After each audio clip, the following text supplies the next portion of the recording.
Sir నమస్కారం sir. నమస్తే. Sir Ram Charan గారి గేమ్ చేంజర్ ఫ్లాప్ తర్వాత ఆయన అప్కమింగ్ ఫిలిం బుచ్చిబాబు గారితో ఉంది. ఆ సినిమా పైన అభిమానులు అయితే చాలా ఎక్స్పెక్టేషన్స్ పెట్టుకున్నారు. ఇప్పుడు ఆ సినిమా మీదనే వాళ్ళ ఆశలు కూడా, ఎందుకంటే ఈ ఫ్లాప్ ని భర్తీ చేయాలని చెప్పేసి. మరి బుచ్చిబాబు గారు అండ్ రామ్ చరణ్ గారు ఫిలింకి సంబంధించి అప్డేట్స్ ఏమున్నాయి, ఇప్పటి వరకు వచ్చిన అప్డేట్స్, మరి ఏ స్థాయిలో ఈ మూవీ ఉండబోతుంది, ఏ కాన్సెప్ట్ ఎంచుకున్నారు, మరి ఆ మూవీకి సంబంధించి ఏం చెప్తారు సార్ మీరు? ఈ సినిమా స్పోర్ట్స్ బ్యాక్ డ్రాప్ లో నడిచే సినిమా అని చెప్తున్నారు. ఆల్రెడీ షూట్ ప్రారంభమైంది. కొంత ఇక్కడ క్రికెట్ కి సంబంధించిన సన్నివేశాలు తీశారు అనే మాట వినిపించింది. అది విన్న తర్వాత ఇది ఒక రకంగా అంటే క్రీడా నేపథ్యంలో నడిచేటువంటి సినిమా అనే విషయం ప్రపంచానికి అర్థమైంది అంతవరకే. అయితే ఇప్పుడు కొత్తగా ఇంకొక మాట వినిపిస్తోంది, కుస్తీ పోటీల మీద కూడా ఉంది సినిమాలో కథ అని.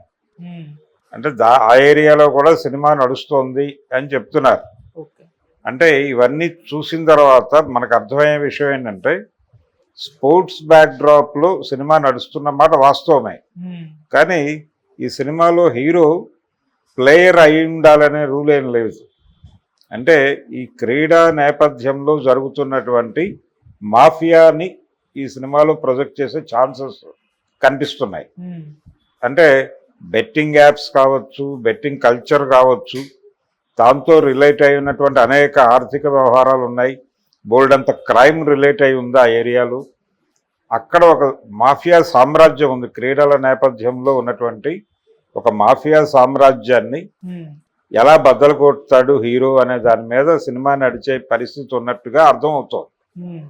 అంటే బిగ్ స్కోప్ ఉన్నటువంటి క్యారెక్టర్ చేయబోతున్నాడు.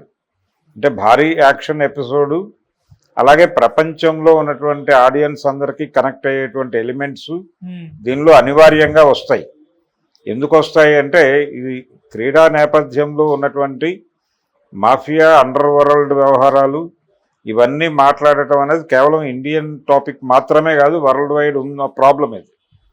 అందుకని ఇది వరల్డ్ వైడ్ ఆడియన్స్ కనెక్ట్ అవుతుంది కాబట్టి గ్లోబల్ మార్కెట్ మీద దీన్ని వర్కౌట్ చేయొచ్చు, దీని వసూళ్లు అనే ఉద్దేశంతో ఈ ప్రాజెక్టు టేకప్ చేసినట్టుగా మనకు అర్థమవుతుంది. ఇది క్రీడా నేపథ్యం అంటే, ఇప్పటి వరకు మనం చూసినటువంటి క్రీడా నేపథ్యం సినిమాలన్నీ కూడా హీరో ప్లేయర్ అయి ఉంటాడు, ఆ గేమ్కి సంబంధించిన ఏదో ఘర్షణలు ఉంటాయి, ఇతర టీములతో గొడవలు, ఈ పద్ధతిలో నడిచింది ఇప్పటిదాకా.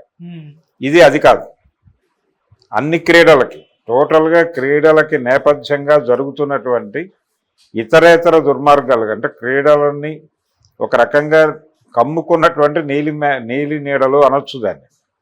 అంటే ఒక కార్చిచ్చు లాంటి కారు మేఘాలు కమ్ముకుంటున్నటువంటి సందర్భంలో ఆ మేఘాల మీద దృష్టి పెట్టి వాటిని బద్దలు కొట్టడానికి ఒక హీరో బయలుదేరితే అలా ఉంటుంది అనే యాంగిల్లో సినిమా నడవబోతోంది అనేది మనకు అర్థమవుతోంది. ఈ ప్రాసెస్లోనే వాళ్ళు గ్లోబల్ లెవెల్లో ఖర్చు పెట్టడానికి సిద్ధమైపోయారు. ఇది పుష్ప ప్రొడ్యూసర్ల నుంచి వస్తున్నటువంటి ప్రాజెక్టు.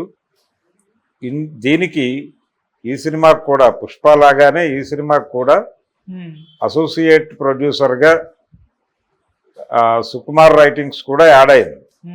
అంటే సుకుమార్ కూడా ఈ సినిమాకి నిర్మాతే. ఆయన డైరెక్షన్లో రామ్ చరణ్ ఇంకో సినిమా చేయబోతున్నాడు, ఆ గొడవ వేరు. కానీ ఇప్పుడు బుచ్చిబాబు చేస్తున్న సినిమాకి ఆయన వన్ ఆఫ్ ది ప్రొడ్యూసర్ కాబట్టి డెఫినెట్గా ఈ కథలో తను ఇన్వాల్వ్ అయి ఉంటాడు, ఈ కథ డిజైనింగ్లో ఇన్వాల్వ్ అయి ఉంటాడు. అందుకని ఇది రామ్ చరణ్కి రిలీఫ్ ఇవ్వడం మాత్రమే కాదు, అతని కెరియర్లో ఒక మంచి సక్సెస్ఫుల్ సినిమాగా నిలబడే ఛాన్స్ ఉంది.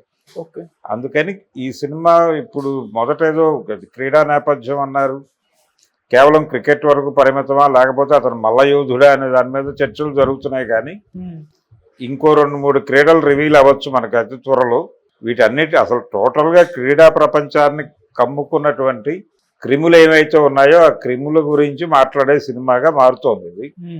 ఆ క్రిములని చెదరగొట్టి క్రీడల్ని క్రీడలుగా నిలబెట్టడానికి ఏం చేయాలో ఆ ప్రయత్నం చేసేటువంటి క్యారెక్టర్లో హీరో కనిపించబోతున్నాడు.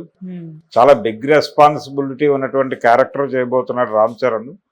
ఈ క్యారెక్టర్ ద్వారా ఆయన మళ్ళీ తన మాసెస్ని కనెక్ట్ చేసుకుని తన కెరియర్ని ముందుకు తీసుకెళ్తాడని అయితే